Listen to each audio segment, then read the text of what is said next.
अस्सलाम वालेकुम। चेहरों पे आज खुशियाँ हैं। आज वो जो दुख था 2 हफ्ते पहले, जो रोती भी चेहरे आए थे, आज खुशी से झूम रहे हैं। क्यों? सिलेबस ख़त्म हो गया? जल्दी नहीं ख़त्म हो गया? दोबारा से स्टार्ट करता हूँ। हाँ, मंडे से वेव 2 स्टार्ट करता हूँ। अच्छा जी, चैप्टर 14 कल हमारा हो गया था 15 और 1 is the target for today. मगर उस टारगेट पे टाइम लगाने से बेहतर है कि हम थोड़ा सा इसको डिस्कस कर लें। एग्ज़ाम अप्रोच क्या होनी चाहिए आपकी। ऑल्दो 15 और 1 कोई अराउंड 45 मिनट्स तक का एक लेक्चर आपको अवेलेबल कर दिया जाएगा यूट्यूब के ऊपर, क्योंकि उसके ऊपर आपको पता है मोर और लेस सारी क्राइमिंग बेस्ड बातें थी। तो मैं ये चाह रहा हूँ कि हम ज़रा सा प्लानिंग के ऊपर अब बात करें कि आई कैप में जाके आप लोगों ने क्या करना है, परफॉर्मेंस कैसे देनी है। ये बातें अभी तक हुई थी नहीं ना कहीं भी, अभी रहती बातें। बस ठीक है। तो क्या सीखा इन 2 हफ्तों में? कैसा है बिजनेस लॉ? मुश्किल है, आसान है, प्रिपेयर हो गया है, हो रहा है, हो भी गया है, कुछ हो रहा है, कुछ हो जाएगा, कुछ मैं एग्ज़ाम के बाद तैयार कर लूँगा। ऐसा तो कोई नहीं बैठा हुआ जो एग्ज़ाम के बाद भी तैयार करने के मूड में हो। अच्छा जी, तो नॉर्मली मैं अपनी क्लास का स्टार्ट भी स्लाइड से करता हूँ और एंड भी स्लाइड पे करता हूँ। बस वहाँ लिखा होता है ओरिएंटेशन, यहाँ लिखा होता है लास्ट डे प्लान। अब हम लोग उस पॉइंट पे आ गए हैं कि मोर और less you will be self preparing from now on. तो सेल्फ प्रिपेयरिंग के लिए भी आपको एक अच्छा प्लान चाहिए, और अच्छा प्लान आज हम लोग बनाएंगे। आपको पता है हमारे सिलेबस में 4 ग्रेड्स हैं। पहली लीगल सिस्टम 5 से 8, अगला एसेंशियल्स 20 से 25, फिर परफॉर्मेंस 25 से 30, और फिर अदर लॉज जो कि अप्रॉक्सीमेटली 35 से 52 नंबर की वेटेज रखते हैं। अगर मैं इनको चैप्टर वाइज लेके चलूं तो देख लें 5 से 8 पे मेरे पास कितने चैप्टर्स हैं? सिर्फ 1। यानी कि कम से कम आई के आपने कितने नंबर की टेस्टिंग करनी है चैप्टर 1 से, और मैक्सिमम 8। इसमें सब्जेक्टिव पोर्शन भी शामिल है और इसमें ऑब्जेक्टिव एमसीक्यूज भी शामिल हैं। तो क्या इस चैप्टर को मैं चॉइस पे छोड़ने की बेवकूफ़ी कर सकता हूँ? नहीं। तो इस चैप्टर को आपने बहुत ही अच्छे तरीके से याद कर लेना। चीज़ें मुश्किल भी लग रही हो ना, तो आपने अपने अंदर वो बच्चा जगाना जो कि मैट्रिक वाला, जिसने केमिस्ट्री बायो फिजिक्स की किताबें रटी हुई हैं, जिसको अगर मैं आज भी पूछूं कि पीरियोडिक टेबल किसने बनाया था तो वो मुझे आज भी बता सकता है। किसने बनाया था? मेंडलीव ने बनाया। और उसमें एटॉमिक नंबर था और एटॉमिक मैथ्स था। तो ऐसे बच्चे मुझे चाहिए जिनका ये दिमाग अभी तक काम करता। उसके बाद ग्रेड बी आपके पास आते हैं मज़ीद 4 चैप्टर्स, चैप्टर 2 से लेके चैप्टर नंबर 5 तक। ऑफर, एक्सेप्टेंस एंड रेवोकेशन, इसमें जो काम की बातें हैं दैट इज़ कि chapter 2 is more of a semi logical type of chapter. यहाँ से बड़ा सिनेरियो आई के अपने बहुत ही कम बनाया, तो ये सेमी लॉजिकल सवाल यहाँ से बड़ी आसानी से आप लोग निकाल सकते हैं। Same goes with chapter 3। ये दोनों चैप्टर्स 3 नंबर से लेके 5-6 नंबर तक आपको सवाल निकाल के देंगे, और यहाँ से क्रैमिंग भी आई कैप टेस्ट कर सकता है। Chapter 4 can be marked as one of those areas जहाँ से एक अच्छा तगड़ा लॉजिकल सवाल आई कैप निकाल सकता है, चाहे वो फ्रॉड में से हो, और मिसरिप्रेजेंटेशन हो, कोर्शन हो, अंडू इन्फ्लुएंस हो, मिस्टेक हो, कुछ भी हो, वॉइड एग्रीमेंट्स हो। एंड चैप्टर 5 में अगर आपको वो टेबल याद है, मैं किस टेबल की बात कर रहा हूँ? जो रूल्स वाला टेबल है। और अगर आपको डिफरेंस याद है between a contingent and a wagering agreement, तो चैप्टर 5 है भी बेचारा 1 पेज का, ये बड़ी आसानी से आप लोग तैयार कर लेंगे। तो cramming, seems logical and pure logical. Grade C पे आते हैं तो हमारे पास मज़ीद 5 चैप्टर्स आएंगे 6 से लेके 10 तक। 10 is more of a cramming based chapter, और अगर यहाँ से सीम्स लॉजिकल सवाल भी आए और अगर आपकी क्रैमिंग अच्छी है तो आप इसको बड़े अच्छे से आंसर कर सकते हैं। This and this can be ranked equally 8 और 10, और 8 में हमें पता है उसका ज़्यादा फोकस कहाँ पे है, इंटरेस्टेड पार्टी वाले सिनेरियो के ऊपर। और 8 में से उसने अभी तक क्या टेस्ट नहीं किया था, अगर कुछ बातें याद हो। एक ऐसी एग्जांपल है जो उसने अभी तक टेस्ट नहीं की, फाइंडर ऑफ लॉस्ट गुड्स, उसका अभी तक सवाल नहीं उसने पूछा। शायद आपके अटेम्प्ट में इतने मेहरबान हो कि वहाँ से कुछ ना कुछ पूछ लें। तो यहाँ से इसकी टाइप्स और पावर्स, यहाँ से 5 एग्जांपल्स। फिर 9 के 2 फॉर्मूलेज हैं, एक ऑर्डिनरी और एक स्पेशल डैमेज।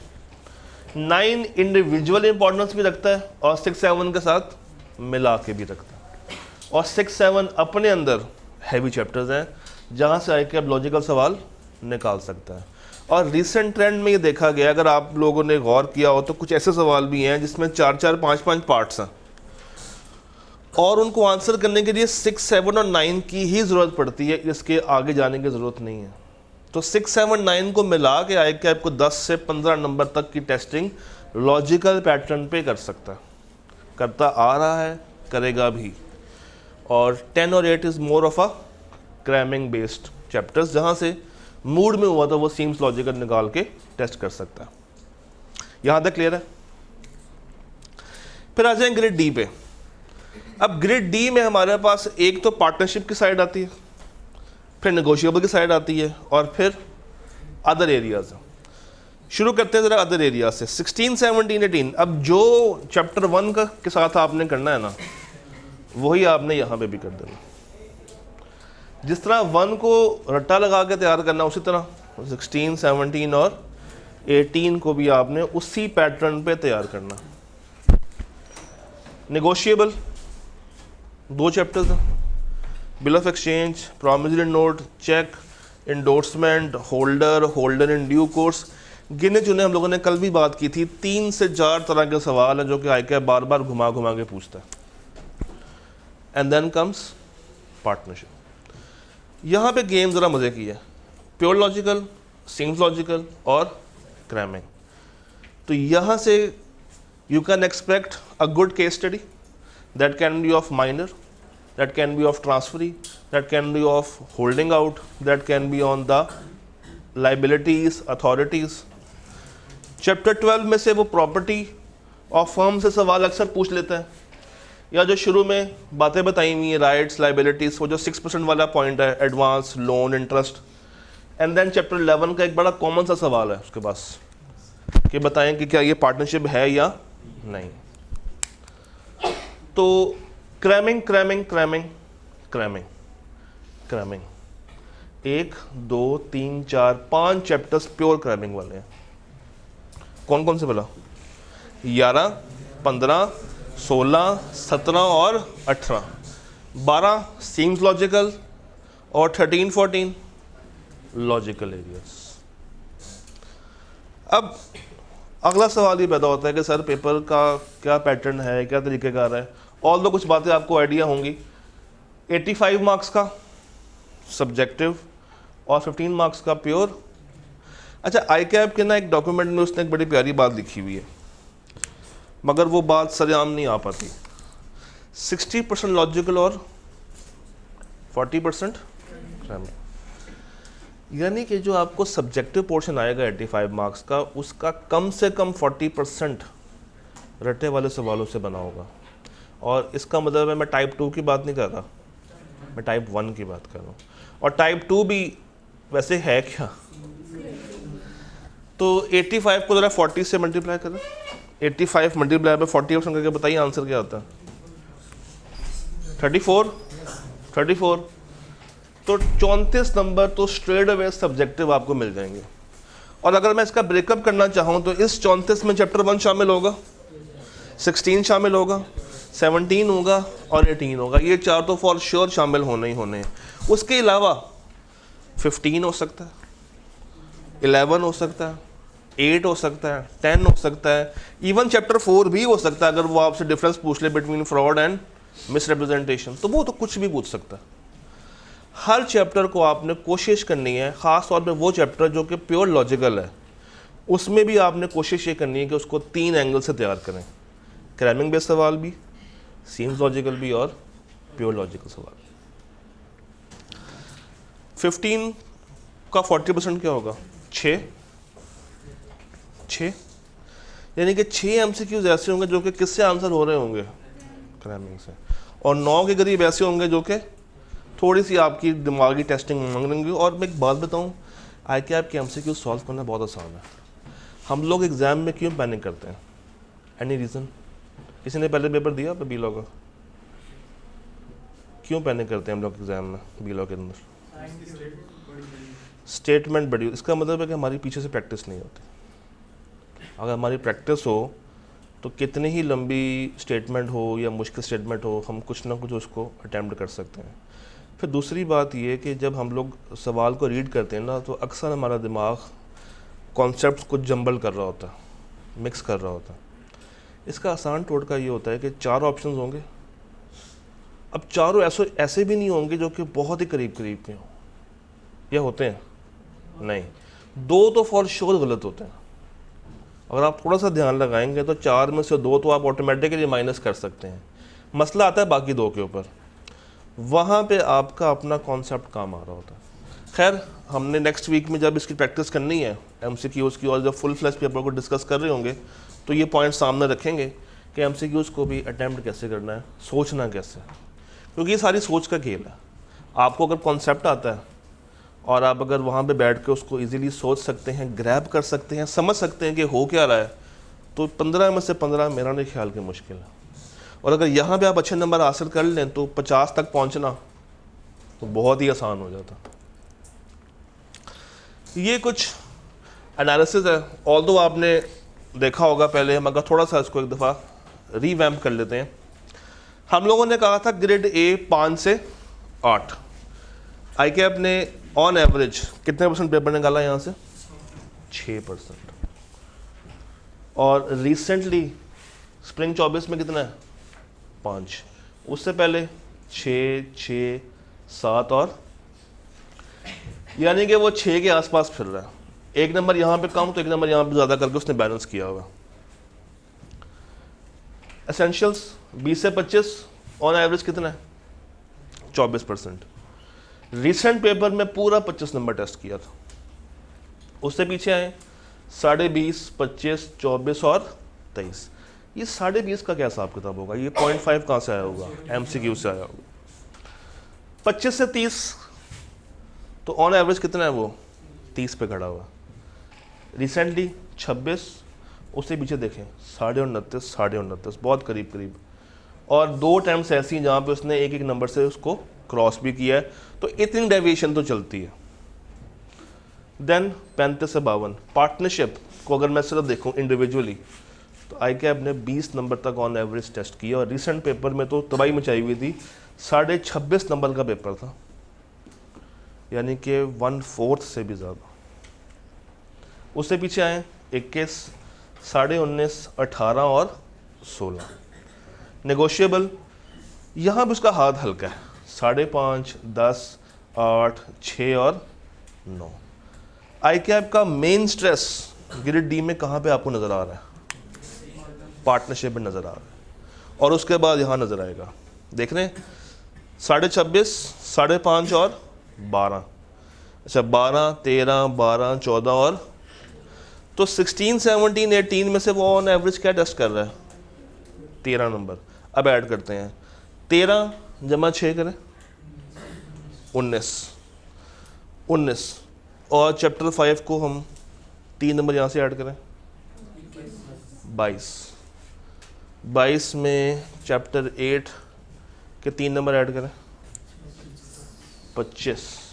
चैप्टर 10 के 2 नंबर ऐड कर लें, कंटिजेंट के 4 ऐड करें, वही पहुंच गया साहब 30 से 33 वाला साहब। तो जब आप प्रिपेयर करने बैठे हैं इन छुट्टियों में, छुट्टियां तो खैर नहीं, इन रिवीजन डेज में, तो थोड़ी सी सीक्वेंस बनाने की ज़रूरत है।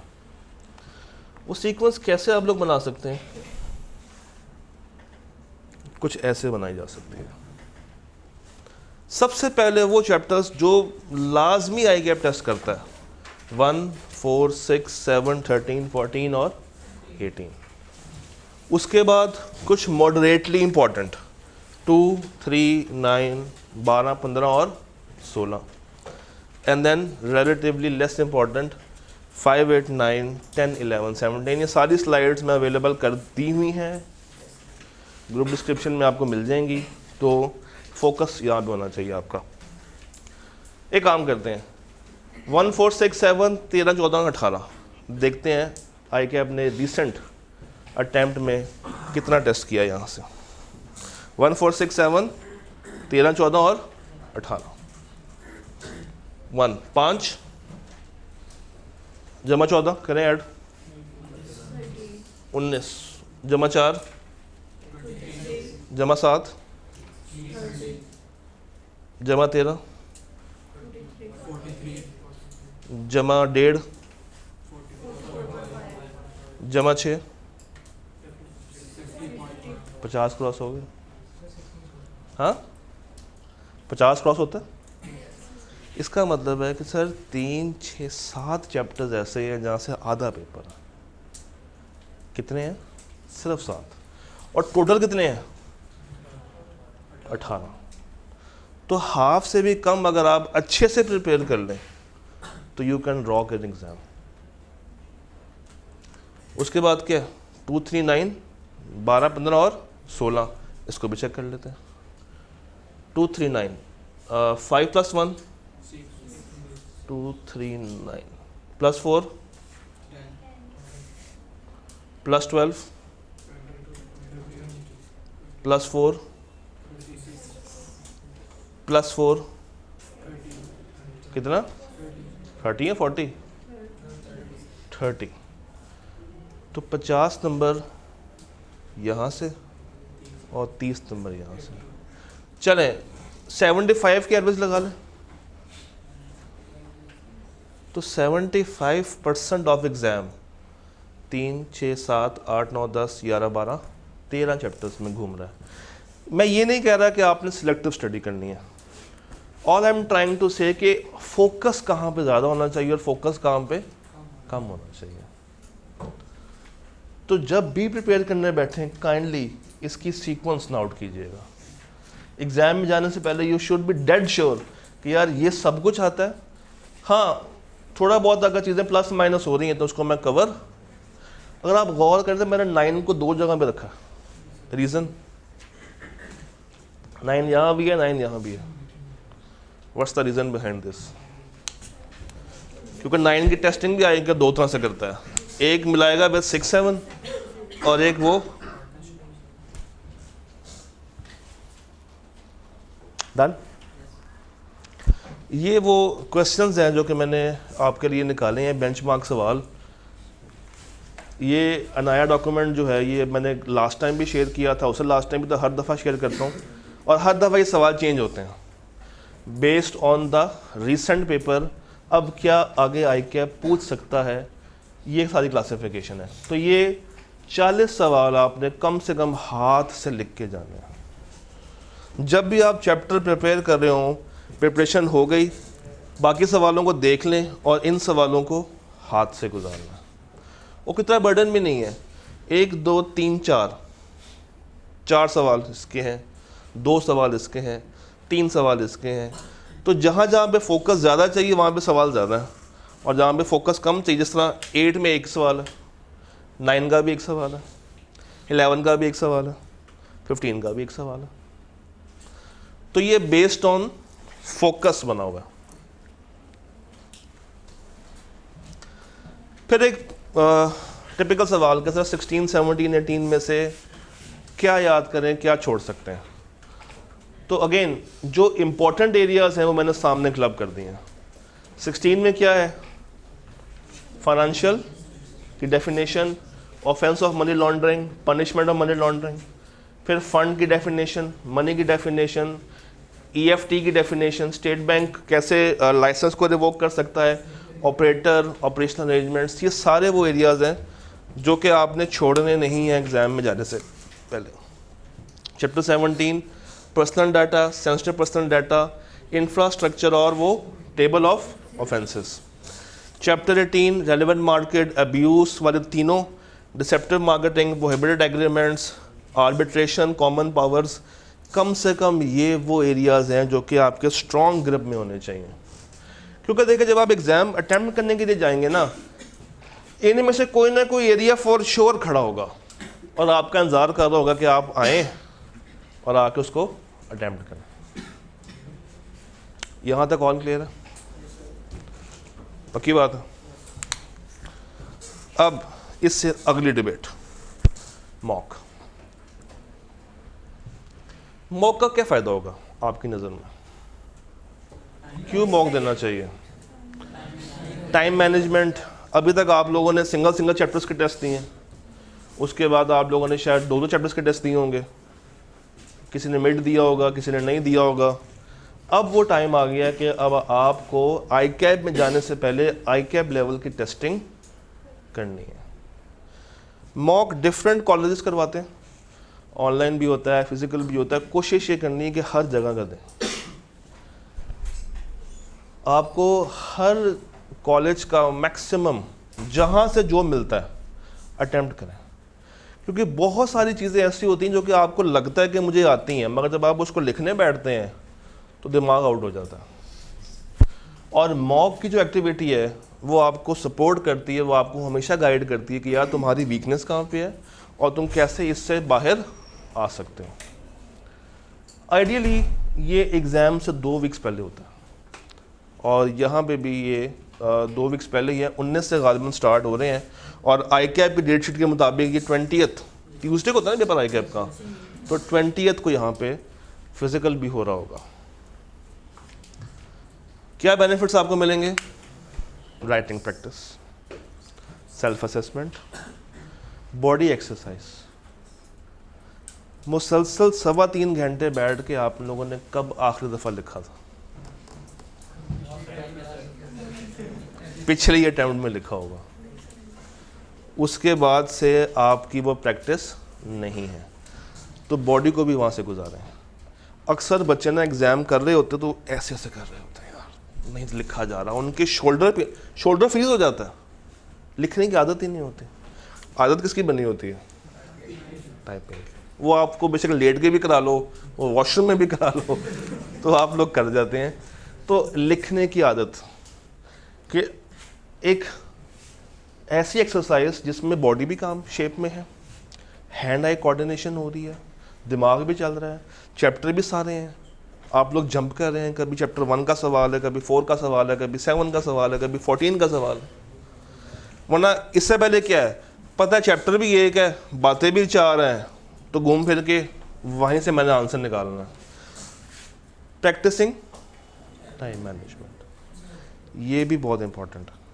आता सब कुछ होता है, मगर ICAP में बैठ के उसको परस्यू नहीं कर पा रहे होते।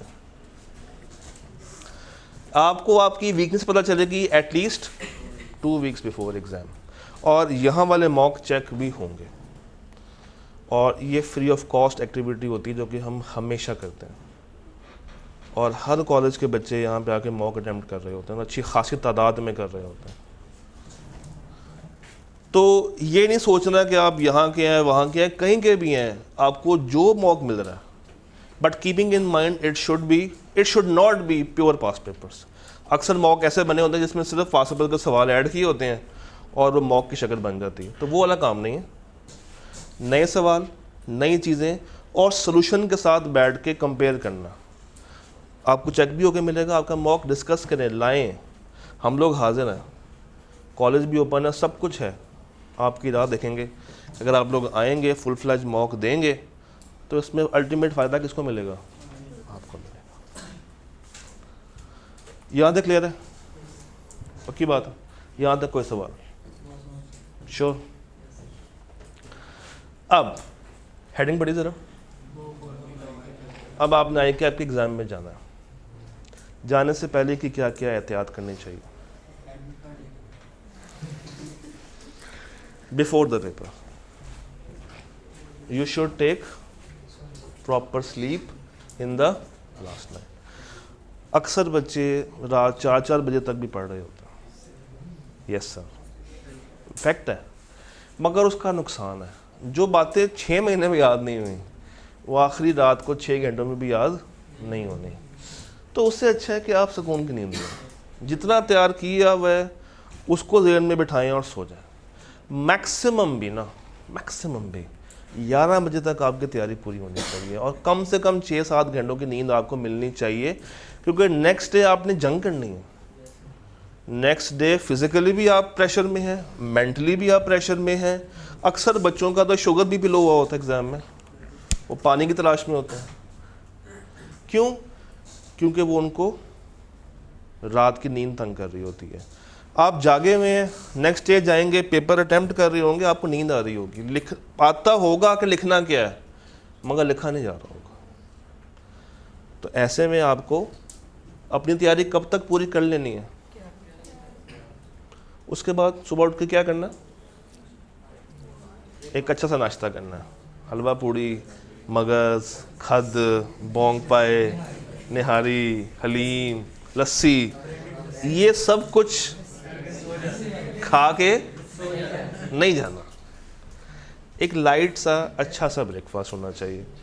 और इसमें भी ये कहा जाता है कि अगर आप दही खा के जाएंगे तो एक तो वो आपको एनर्जाइज रखता है। दही में खूबी ये है कि वो आपको थकाता नहीं है, प्लस आपका शुगर लेवल मेंटेन रखता है और आपको नींद नहीं आती, प्यास भी नहीं लगती। सहरी में दही खाते हैं ना, उसकी क्या रीज़न होती है? तो आईकेएब में भी जाके बार बार पानी पीने के लिए नहीं भागना, उसके बाद आप वॉशरूम के लिए भाग रहे होंगे। तो सुबह जाने से पहले एक अच्छा लाइट सा ब्रेकफास्ट करके जाना है, जो कि आपको एनर्जाइज रखे और दिमाग को चलाए। सुलाए ना, दिमाग आपका वहाँ पे चलना चाहिए। आईकेएब सेंटर पहुँचना है कम से कम 20 से 25 मिनट पहले। इसकी क्या रीज़न हो सकती है? वहाँ पे जाके किताब खोल के दोस्तों के पास खड़े होकर पूछना, हाँ तुमने बोला तैयार किया है? उसको जाके प्रेशराइज कर देते हैं आप बेचारे को, जो कि एंड टाइम को रट्टे मार रहा होता है। तो वो काम आपने तो करना नहीं है, क्योंकि आपकी तैयारी कब तक पूरी हो चुकी है? रात 11 बजे तक। वहाँ पे जाके आपने तंग नहीं करना, आपने अपनी कुर्सी तलाश करनी है और वहाँ पे जाके बैठ जाना है। क्यों? क्योंकि अगर आप लेट जाएंगे ना तो क्या होता है, आप पहुँचे हबड़ाए हुए हैं, भागते हुए आ रहे हैं, पेपर शुरू होने में 2 मिनट रह गए हैं, कुर्सी नहीं मिल रही, ये नहीं मिल रहा, टक्करे खा रहे हैं, गिर रहे हैं, तो पैनिक हुए होंगे। आपका सांस भी बहाल नहीं हो रहा होता। हाँ, आपका सांस भी बहाल नहीं हो रहा होता। फिर आपको एक जब पेपर मिलता है तो एक तो वो स्ट्रेस, लेट पहुंचने का स्ट्रेस, एग्जाम का स्ट्रेस गए। तो stress multiply by stress is equal to less than 50 marks, less than 50 marks. अब आपने क्या करना है, आईकेएब सेंटर में 20 से 25 मिनट पहले पहुंचे, जाके अपनी कुर्सी ढूंढें, सुकून के साथ वहाँ बैठें। अगर आप लेट जाएंगे ना तो जो आपके आगे बंदा बैठा हुआ है उसने कुर्सी पीछे की होगी, और जो आपके पीछे बैठा होगा उसने टेबल आगे किया होगा, तो आपको जगह कम मिलेगी और उस टाइम पे आप बैठ भी नहीं सकते। तो आपने पहले पहुँच के ये काम कर लेना नहीं, आपने पहले पहुंच के एक मुनासिब सी जगह अपने लिए रखनी है, जो ना आगे वाले को तंग करे और ना ही पीछे वाले को तंग करे। Get seated well before time. Have a glass of water before start of reading time. क्यों? ताकि एक तो आपको अगले 3 घंटे तक प्यास ना लगे, और अगर आपको खुदा ना खास्ता वो लस्सी पी के या दही खा के नींद आनी शुरू हो गई है तो वो आपको जगा देगा। ये तो हो गया बिफोर द पेपर। और हाँ, एक चीज़ और यहाँ पे लिखी नहीं हुई, pen, calculator, roll number slip, eye cap का वो जो एडमिट कार्ड होता है, आईडी कार्ड, वो सब कुछ साथ लेके जाना। अक्सर बच्चे आधे रास्ते में भूल के वापस घर जा रहे होते हैं, फिर आ रहे होते हैं। और कोशिश ये करनी है कि आगे मौसम भी उस टाइम तक बारिशों का शायद होगा या नहीं होगा, नहीं होगा, but still no one knows. तो आपने वेदर को कभी चैलेंज नहीं करना, आपने अपने हिसाब से कम 20 मिनट पहले सेंटर में प्रवेश कर जाना। अच्छा जी, उसके बाद आपका आ गया रीडिंग टाइम। यहाँ पे क्या करना, सबसे पहले जब आपको आईक्यू पेपर दे तो पेपर पढ़ते देखते साथ ही उसको एकदम से नहीं गुजारना कि यार ये तो ये सवाल भी नहीं आता, अच्छा ये भी नहीं आता, अच्छा ये भी नहीं आता, अच्छा ये भी नहीं आता, चलो फिर नेक्स्ट टाइम। तो वो काम नहीं करना। सबसे पहले आपने क्या करना है, स्किम करना। ये स्किमिंग क्या होती है? What is skimming? कभी मलाई खाई है? स्किम्ड मिल्क का नाम सुना? बगैर मलाई के दूध। स्किम कहते हैं ऊपर वाला, जब आप दूध को गर्म करते हैं तो ऊपर एक उसकी मलाई की तहर आती है, वो स्किम है कि आपने दूध में से मलाई को अलग किया है। इसी तरह आपने पेपर पकड़ के उसको बस उसकी रिक्वायरमेंट्स को रीड करना। सवाल पूरा पढ़ने की आपकी ज़रूरत नहीं है, आपने जस्ट रिक्वायरमेंट्स को देखते जाना ताकि आपको आइडिया मिले कि कुछ सवाल कितने हैं और टॉपिक्स कौन से वो टेस्ट कर रहा है। 15 मिनट में कोशिश ये करनी है कि don't be panic on seeing big logical questions. Chapter 4 में से 6, 7, 9 में से, पार्टनरशिप में से शायद वो एक आधा सवाल बड़ा क्रिएट कर दे। मुझे पता है कि वो आपको आता होगा, मगर चूंकि आपका हाथ में पेपर फर्स्ट टाइम आया और आप पैनिक ऑलरेडी हैं, तो शायद उस वक्त वो आपको समझ ना आ रहा हो। तो आपने इस तरह के सवालों को बिल्कुल क्या करना है, इग्नोर करना है कुछ टाइम के लिए। Then see the questions in detail and underline the requirements. Plan your paper sequence and timeline. हर सवाल को कितना टाइम मिलना चाहिए? 1 पॉइंट। पक्की बात है, don't multiply every question with 1.8। क्यों? पहली बात तो ये कि ये एग्जैक्ट 1.8 तो आपको कभी भी नहीं मिलते। क्या ऐसा होता है कि आपका पेन 1 मिनट के लिए भी ना रुके और वो चलता ही रहे और आप बगैर सोचे बस लिख रहे हो? तो आप मशीन तो है नहीं कि एग्जैक्टली 1.8 आप पर सवाल को 180 मिनटों में पूरा पेपर कवर कर रहे होंगे। 3 तरह के सवाल होंगे। एक वो सवाल जो कि आपको आता है और आपको पता है कि मैं वहाँ से अच्छे मार्क्स हासिल कर सकता हूँ, तो 2 से 2.5 मिनट भी अगर आप उस एक नंबर को दे रहे हैं तो आपके लिए बेनिफिट है। कुछ वो होंगे सवाल जो कि एवरेज हैं, कुछ आते हैं, तो उसको 1.8 पर रखा जा सकता है। और कुछ वो सवाल हैं जो कि आते ही नहीं हैं, तो उसको आप 1 मिनट के ऊपर भी सॉल्व कर लें तो वो उतना इशू नहीं क्रिएट करता। एक सवाल नहीं आता और एक सवाल आता है, टाइम किस पे लगाऊं? जो आता है। और जो नहीं आता वो तो आता ही नहीं है, तो उस पर टाइम लगाने का फ़ायदा ही नहीं है। तो हर सवाल को आपने 1.8 से मल्टीप्लाई नहीं करना, आपने इस तरीके से उसको सिंक्रनाइज कर लेना है। और ये सारा काम कब करना है? अब इसमें बच्चे ये भी कहते हैं कि सर अगर हम पहले 15 मिनट में सिर्फ MCQs को देख लें तो वो कैसी अप्रोच है? अच्छी है, मगर उसका एक नुकसान ये है कि आपको नहीं पता कि अगले 85 नंबर में क्या क्या छुपा है आपके लिए, और उसके लिए आपको फिर से 15 मिनट गुजारने पड़ेंगे। तो ये किया जा सकता है कि अगर आप जल्दी से 5-1 मिनट में रिक्वायरमेंट्स को पढ़ के ख़ुद को स्टेबल कर लें कि हाँ यार पेपर ग्रिप में है, अब मैंने बस क्या करना है, उसको अटैम्प्ट करना स्टार्ट करना है। उसके बाद आए MCQs पे। अच्छा, MCQs 15 नंबर के क्या 15 ही होते हैं? नहीं, 10 से 12 के राउंड वेटेज आ रही होती है, 13 नंबर के भी आते हैं, 13 MCQs भी आते हैं। तो वो MCQ जो कि बहुत ही स्ट्रेट फॉरवर्ड है, जहाँ पे सोचना आपको कम से कम पड़ रहा है, उनको तो आप अपने दिमाग में रख लें कि हाँ यार इसका आंसर ये, इसका आंसर ये और इसका आंसर ये, मगर एकदम से एग्ज़ाम शीट पर नहीं लिखना। क्यों नहीं लिखना। ये आपकी एग्जाम शीट है, क्वेश्चन नंबर 1,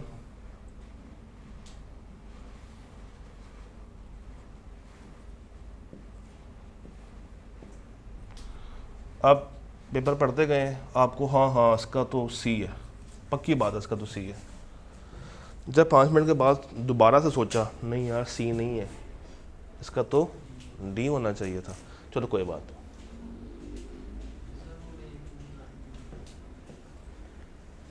इसके मार्क्स कटेंगे, इसके मार्क्स आपको नहीं मिलेंगे। ना आप इसको ओवर कर सकते हैं ना कट कर सकते हैं। अगर ये करेंगे ना तो अगर तो आपका सी ऐसा है कि बिल्कुल ही पार हो गया उसके, तो फिर तो आएगा उसको ओवर के उसमें काउंट कर लेगा। और अगर आप बहुत ही बड़े फनकार हैं और आप इसको ऐसे करके ऐसे जोड़ सकते हैं तो शायद आपका तुक्का लग जाए। बट अगर आपने गलती से इसके आगे इसका आंसर भी लिख दिया था तो आप उसको ठीक तो नहीं कर पाएंगे। तो ये कहते हैं कि आंसर नहीं लिखना चाहिए क्योंकि वो टाइम वेस्ट करेंगे, और IQ भी उसको बहुत बुरा मानता है कि आप पूरा आंसर लिख रहे हैं।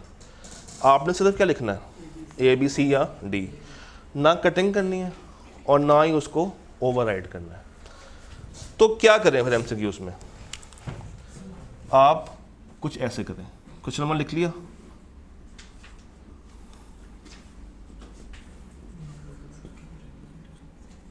ये शीट आपके पास आ गई, कुछ नहीं लिखा, आपने बस शीट तैयार की है और उसके बाद आपने क्वेश्चन नंबर 2 से कहानी शुरू कर दी।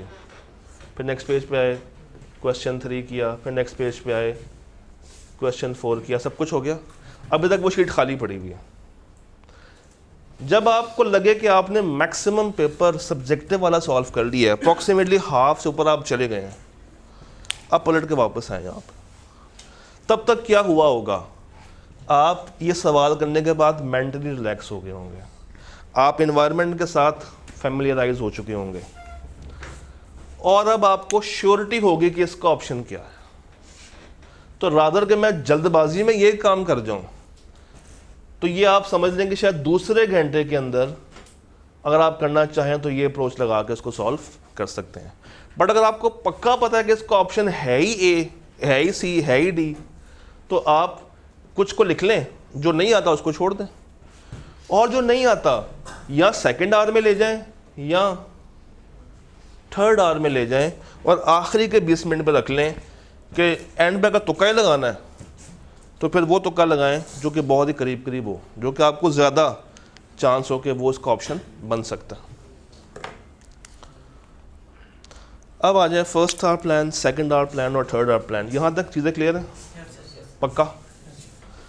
फर्स्ट आवर में क्या करना है, try to solve MCQ start off with straight forward once.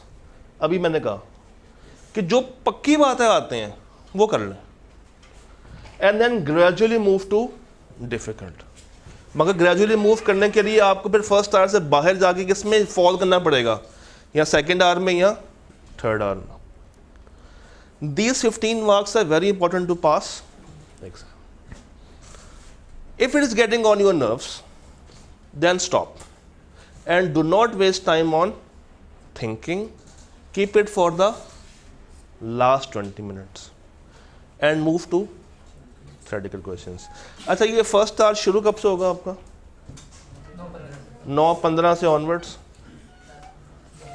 9:15 से 10:15 तक। अच्छा, search for pure theoretical questions, especially from chapter, and attempt that as a first preference. After that search from, उसके बाद search करें कहाँ से, कॉन्ट्रैक्ट एक्ट से या अदर लॉ से, for more straight forward ones. और अप्रॉक्सीमेटली 30 से 35 नंबर का आपको पेपर मिलेगा जहाँ पे आपने रट्टा लिखना होगा। रिसेंट पेपर पता है कितने मार्क्स का था रट्टा? 40 से 45। देखा है वो पेपर? देखिएगा, तकरीबन 40 नंबर का पेपर प्योर रट्टा, मतलब आप आंख बंद करके अगर एक बच्चा अच्छी तैयारी के साथ गया है, उसकी अगर क्रैमिंग स्ट्रांग है, तो वो उसके लिए पास करना ये पेपर बहुत आसान था। पेपर माइट कंटेन 25 से 30 प्लस स्ट्रेट फॉरवर्ड मार्क्स। अब आ जाए सेकेंड आवर में। अच्छा, मैं ये कह सकता हूँ कि आपने एमसीक्यूज कुछ हद तक सॉल्व कर लिए होंगे और आपने टाइप 1 सवालों को साइड पे कर दिया। अच्छा, ये अगर 30 नंबर तक के भी सवाल हों स्ट्रेट फॉरवर्ड और ऊपर आपने अगर 5-7 एमसीक्यूज भी सॉल्व कर दिए हैं, तो क्या 1/3 पेपर आप पहले घंटे में निकाल चुके हैं? निकल गया। अब आ जाएंगे सेकेंड आवर में लैंड होते क्या करना है? टाइप 2 क्वेश्चंस कहाँ से ढूंढेंगे? कॉन्ट्रैक्ट एक्ट से, पार्टनरशिप से, और क्योंकि ये 1, 16, 17, 18 में तो आपको मिलेंगे ही नहीं। Always follow that LED approach. वो क्या थी? लॉ, एक्सप्लेनेशन और डिसीजन। पेपर माइट कंटेन 30 से 35 such marks which are seems logical. और अगर ये भी आते हो, ये भी अच्छे से किया हो, और अगर एमसीक्यूज भी आ जाएं, तो मुबारक हो, आप पास हो चुके हैं। Am I clear? After scenario based अब आपने क्या करना है? टाइप 3 पे जाना है सेकेंड आवर में, which are relatively easy and manageable. वो टाइप 3 क्वेश्चन जो कि आप आसानी से कर सकते हैं, उसके लिए थर्ड आवर में जाने की जरूरत नहीं है। वो आप कहाँ पे स्टार्ट कर दें? सेकेंड आवर में शुरू कर दें। गो फॉर नेगोशिएबल इंस्ट्रूमेंट्स या पार्टनरशिप के सवाल थर्ड आवर में आ जाएं। In exam there might be some lengthy mix questions from contract act. Autumn 23 में भी, स्प्रिंग 23 में भी, रिसेंट भी आई कैब ने कुछ ऐसे सवाल निकाले हैं जिसके 3-4 पार्ट्स होते हैं और बच्चे आवाज़ार हो रहे होते हैं। जिस तरह हमने कुछ सवाल किया था जैनब वाला, वो भी ऐसा ही है। एक सवाल में 4 पार्ट्स थे जिसमें माइनर भी था और पार्टनरशिप के भी कुछ एरियाज थे, पर एक सवाल डब लिमिटेड वाला है। तो ऐसे सवाल हैं जो कि लेंथी हैं, जिसमें एक से ज़्यादा कॉन्सेप्ट्स का इस्तेमाल होता है, मिक्स नहीं, इंडिविजुअली, हर सब पार्ट का एक। तो वो आपने कोशिश करनी है कि कब करें? लास्ट आवर में करें, क्योंकि ये आपका टाइम लेगा, मगर ये रट्टे वाले सवाल आपका टाइम नहीं ले रहे होंगे, ये आप टाइम बचा के आपको दे रहे होंगे। Think on the remaining MCQs जो ऊपर आप सॉल्व नहीं कर पाए। लास्ट चेक करें कि क्या कोई चीज़ रह तो नहीं गई है और उसको आंसर करें। अक्सर बच्चों के सवाल छूट जाते हैं क्योंकि वो उसको क्रॉस वेरीफाई एंड पे नहीं कर रहे होते। यहाँ तक क्लियर है? श्योर? पक्की बात है? फिर सोच लें। आफ्टर आई कैप एग्जाम नहीं पढ़े ज़रा लाइन।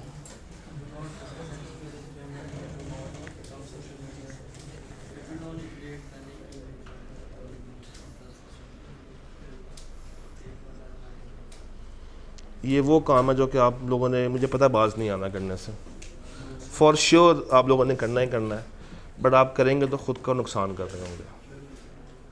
एग्ज़ाम में साथ ही आएंगे ना बाहर, हाँ इसका क्या था, इसका क्या था, वो यार मेरा गलत हो गया। शायद उसका भी गलत हुआ हो, आपका भी गलत हुआ हो, ये शायद आपका ठीक हो गया हो, उसका गलत हुआ हो। और अक्सर फेसबुक के ऊपर बहस हो रही होती है, टीचर ए का ये है ऑप्शंस के आंसर, टीचर बी के ये हैं। अब शायद उन दो में भी इख्तलाफ होना शुरू हो जाए कि मेरे 7वें का सी वगैरह नहीं, मेरे 7वें का डी है। तो ऐसा होता है। आपने किसका वेट करना है?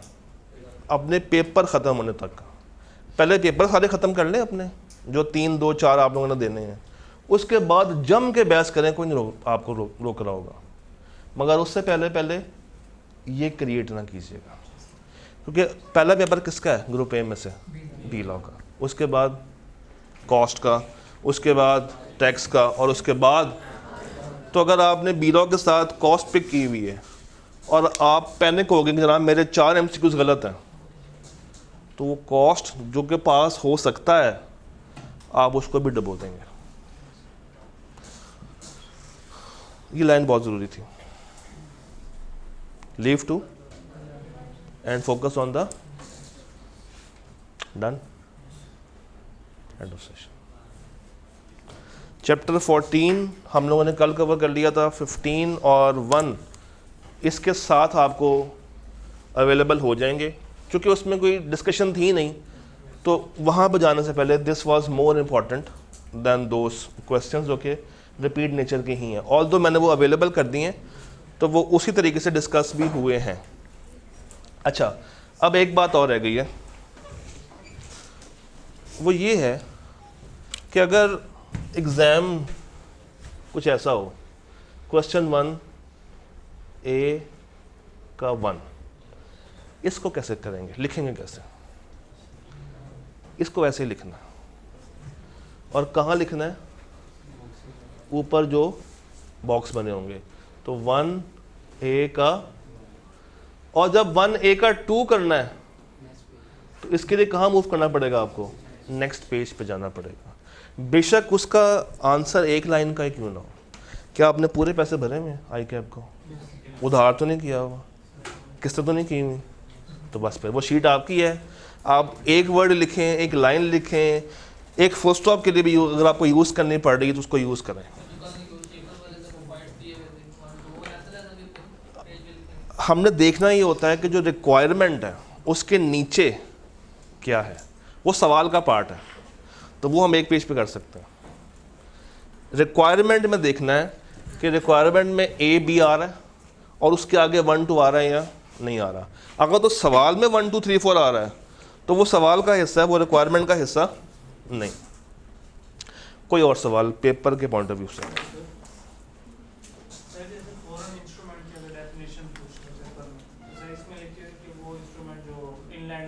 ऐसे ही है, जैसे ऐसे एक डेफिनेशन है सी लॉ में।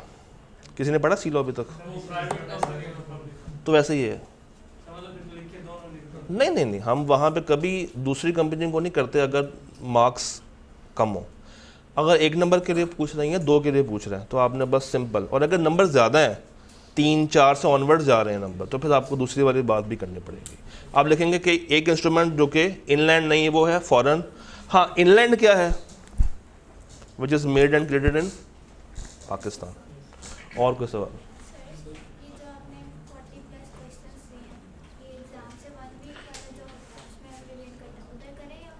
ये मॉक से पहले करना है, मॉक से पहले जी कर सकते हैं। आपको अगर क्वेश्चन 1 पहले आता है, 2 उसके बाद में आता है और 10 पहले आता है, आप कोई भी तरतीब के साथ कर लें, उसमें कोई मसला नहीं होता है कि आपको एग्ज़ाम शीट पे लिखना है और कहाँ लिख के आना नहीं। अच्छा, अब ये भी ना सेंटर बाय सेंटर वेरी करती है चीज़। कुछ इन्विजिलेटर माइंड नहीं करते, कुछ बहुत ही माइंड कर जाते हैं, तो अवॉइड करें। आई कैब ने ना आपको एक बड़ा अच्छा टेबल दिया होता है लिखने के लिए, उस टेबल के ऊपर स्टिकर लगा होता है, वहाँ पे लिख लिया। अक्सर बच्चों ने वहाँ पे लिखा होता है टेबल के ऊपर स्टिकर पे, अगर कोई चीज़ आपको एडिशनल लिखनी है अपने माइंड के लिए, या लास्ट शीट को डिक्लेयर कर देंगे ये एक रफ वर्किंग शीट है और वहाँ पे आप एक्स्ट्रा बातें लिख सकते हैं। जो अभी आपने डिस्कशन करनी है नेक्स्ट वेव 2 जो एग्जाम के जो हो चुके हैं रिसेंट में, हाँ, तो उनका जो टाइम टेबल है वो थोड़ा सा ना मतलब वो 4 बजे वाला, हाँ जी वो उसमें कुछ आगे पीछे नहीं कर सकते। सर, हमारा टैक्स का लेक्चर नहीं, टैक्स कौन सा? वो ख़त्म कब हो रहा? 18-19 तक होगा। और फिर वो आप में से कितने इफेक्टिव ऐसे ज़्यादा हैं? मेरा ख्याल से कुछ ना कुछ हुआ होगा डिसाइड तभी। मेरा ख्याल से 4 बजे तक तो अवेलेबल कर देंगे आपको। अच्छा, अगर ना भी हो पाया तो वो यूट्यूब पे तो आ ही रहा होगा। मतलब एक ऑप्शन तो ये है। हाँ, आप फ्रंट ऑफिस में बात कर लें, मैनेजमेंट से बात कर लें, शायद वो आपकी अर्जी सुन लें।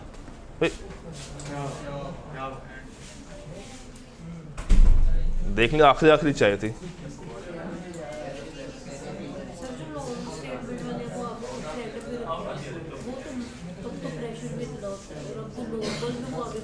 नहीं, असल में आप तब तक मेजॉरिटी पेपर यानी कि तकरीबन 70-80% पेपर ख़त्म कर चुके होंगे। फिर आपको पता है 2-3 सवाल हैं, 1 घंटा है, शुरू हो जाओ, तो वो मैनेजेबल होता है। हाँ, जब पता होना कि 5-6 सवाल पड़े हुए हैं तो वो आपके ऊपर एक नया प्रेशर आ रहा होता है कि सब क्वांटम कम कर लें, टाइम उतना रहने दें। और आखिरी घंटे में तो आपकी राइटिंग आप लोग खुद भी नहीं पहचान पा रहे होते हैं। ये काम भी नहीं करना। हम लोग ये करते हैं, पहले घंटे में ना बहुत ही प्यारी सी राइटिंग निकालेंगे जो ज़िंदगी में आज तक कभी घर में भी नहीं की होगी आप लोगों ने, और आखिरी घंटे में वो पढ़ा भी नहीं कुछ जा रहा होता। तो बैलेंस्ड वे में चलें, ना इतनी गंदी करें और ना इतनी साफ़ करें। जी हाँ, तो बस उसको ऐसे करके क्रॉस कर लो और नेक्स्ट पेज पे आ गया। और MCQs को काटना नहीं है, बस ये ज़हन में हो। जो आपने MCQs का ऑप्शन उस वक्त लिखना है जब आपको डेड श्योर हो कि यही है। और कोई सवाल?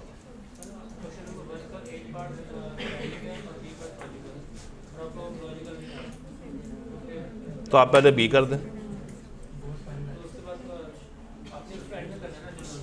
तो एंड पे कर दें।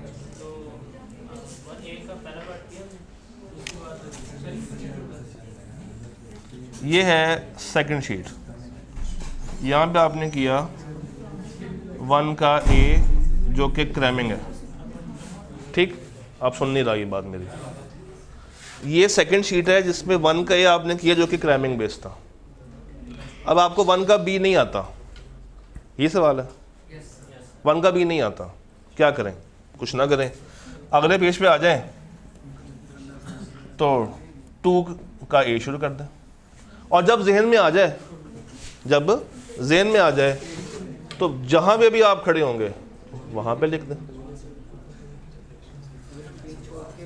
पेज छोड़ के आगे जाएंगे तो वो इम्पैक्ट ख़राब होता है, पूरी शीट खाली हो जाती है। अगर आपको एंड तक वो जहन में ना आया तो इम्प्रेशन पड़ता है बहुत बुरा। तो कोशिश ये करनी है कि उसको स्ट्रेस ना लें, छोड़ दें, जब जहन में आए तब अटैम्प्ट कर लें। क्योंकि ये पेपर जो है आपका, ये इसकी मार्किंग होती है डिजिटल, कंप्यूटराइज्ड मार्किंग है, और हर बार कोड स्कैन करवाता है रेलेवेंट जो बॉक्स है, और हर सवाल हर एग्जामिनर के पास नहीं जा रहा होता, डिफरेंट होते हैं। एक पेपर को 3 लोग मार्क कर रहे होते हैं, 3 सवाल किसी के पास, 2 सवाल किसी के पास, 2 सवाल किसी और के पास। तो वो आपका पेपर पूरा स्कैन कर देंगे। अगर 1 का A यहाँ पे तो 1 का B कहाँ पे है, तो वो मसला नहीं होता कभी भी। बट अगर आप पूरा पेज खाली छोड़ देंगे और एंड तक वो सवाल नहीं आता जहन में, तो इम्प्रेशन बहुत ही बुरा पड़ जाता है कि बच्चे को तो शुरू में कुछ नहीं आता। हाँ, जब जहन में आ जाए तब कर लें। वो बेशक आप 8वीं शीट पे खड़े हों, 16वीं शीट पे खड़े हों, जब मर्जी जहन में आ जाए। और कोई सवाल? चाय पीते पीते, चुस्कियाँ लेते लेते, कोई और सवाल? शुक्रिया किस चीज़ का? अच्छा, हाँ जी, सब पार्ट्स। सब पार्ट्स अगर आपस में लिंक कर रहे हो, जिस तरह 1 2, चले कुछ ऐसे भी सवाल होते हैं, अक्सर B लॉ में नहीं होते मगर किसी और पेपर में हो सकते हैं। क्वेश्चन 1 का पार्ट A का 1 और 2, ये दोनों ऐसे हैं जो कि टेबल बनाए बगैर आप इसको आंसर नहीं कर सकते। यहाँ पे 1 आएगा और यहाँ पे 2 आएगा, तो आपने ये करना फिर।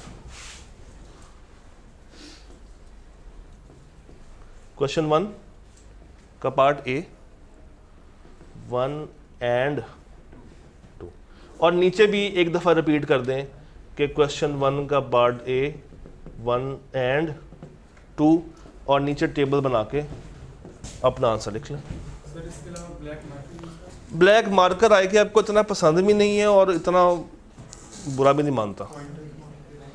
पॉइंटर को वो थोड़ा सा डिस्करेज करते हैं। आप सिंपल बॉल पॉइंट यूज़ करें, उसमें क्या खराबी है? हेडिंग के लिए आई क्या भी कहता है बस नीचे लाइन लगा दे, वही बहुत है। असल में प्रोफेशनल पेपर्स जो भी है ना, वहाँ पे टाइम एक लिमिटिंग फैक्टर होता है, और उनको लगता है कि जब बच्चा पेन चेंज करेगा, फिर ऐसे करेगा वैसे करेगा, तो वो अपना टाइम ज़ाया कर रहा है। तो इसलिए आई भी कहता है कि इतना अच्छा भी नहीं और इतना बुरा भी नहीं है।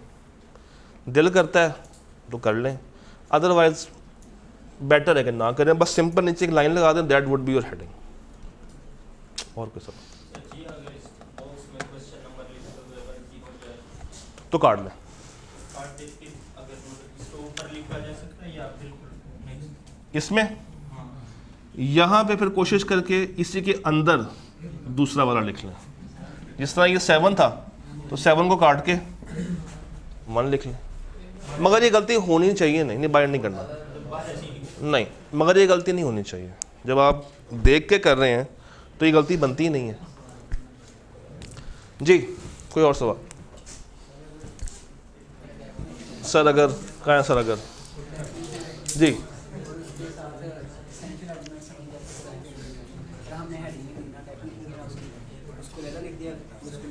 ठीक है, बस लाइन छोड़ दें। यहाँ पे डेफिनेशन आ गई, ये लाइन छोड़ी, और यहाँ पे क्या आ गया? एसेंशियल आ गया ना। जी कोई और सवाल? अगर ये हो जाए तो क्या होगा, अगर वो हो जाए तो क्या होगा? हाँ जी, जब क्या करते हैं? ठीक है, आप एक साथ इकट्ठी रिवीजन ना करें, आप तोड़ के कर लें। आप पेड़ बना लें। चटबिस कितने हैं? तो 9 यानी कि 2 3 कंबाइन कर लें, 4 5 कंबाइन कर लें, जो आपको आसान लगते हैं। 6 7 कंबाइन कर लें, 8 9 10 तीनों कंबाइन कर लें। वहाँ से 11 12 कंबाइन कर लें और 13 को खाली छोड़ दें। 14 15 कंबाइन की जा सकते हैं, 16 18 और 17 को, या 16 17 18 को खाली रख लें, उसके साथ 1 को जोड़ लें। तो आपकी अपने सीक्वेंस, आप किसी भी सीक्वेंस के ऊपर उसको पेयर बना के सॉल्व कर सकते हैं। हाँ जी, कोई और सवाल? रट्टा सुबह फजर के बाद, जब सूरज एक खास एंगल पे हो, आपके घर पे ख़ास रोशनी पड़ रही हो, बीच में आके ऊपर एक ग्रीन पर्दा लगा के चाय पीते हुए, नहीं आपका दिमाग जिस टाइम पे ज़्यादा फ्रेश हो, और वो मोस्टली फजर के बाद ही होता है, क्योंकि ड्यूरिंग द डे आप मेंटली स्ट्रेस में होते हैं, ये काम है वो काम है, और रात को आपको नींद आ रही होती है। तो जैसे आप उठें, अगर आपने फजर पढ़ने का शौक़ है, अब तो खैर हो जाना चाहिए आखिरी महीने में, अब तो आपको नवाफिल के साथ नमाज़ें पढ़नी चाहिए, और फजर के बाद बड़ा अच्छा टाइम होता है। अगर आपने क्रैमिंग करनी हो तो आप क्रैम कर सकते हैं, क्योंकि ये वो टाइम है जिसमें ना कोई दोस्त आपको तंग करता है और ना घर वाले आपको तंग कर रहे होते हैं। दोस्त भी सोए होते हैं, घर वाले भी तकरीबन सोए होते हैं, और व्हाट्सएप के ऊपर भी कोई एक्टिविटी नहीं हो रही होती, फेसबुक भी मरी हुई होती है। तो आप उस टाइम के ऊपर बड़ा अच्छा इसको क्रैम कर सकते हैं। क्या क्या बोल लो? हाँ जी, कोई और सवाल? आई कैब कहीं से भी टेस्ट कर सकते हैं। MCQs के लिए तो वो जंगल का बादशाह है। कोई सवाल है? हाँ जी, एनी क्वेश्चन? अगर ये हो जाए तो, अगर वो हो जाए में से कोई, अगर आपका रह गया हो तो बताएं। दोबारा पूछो, कितने पहले वाला? इससे पहले क्या आपने FR2 दिया? नहीं, सिर्फ बिलो देना है। ठीक है, यानी कि यकम और 2 आगे। इनमें तैयारी कैसी करनी चाहिए? हाँ, तभी तो ये आपको मैंने बना के दिया, मतलब इसकी कोई लॉजिकल रीजनिंग है तो ये दिया। 2 दिन पहले इनको तो रगड़ दें, ठीक है, उससे 2 दिन पहले ये, उससे 2 दिन पहले ये।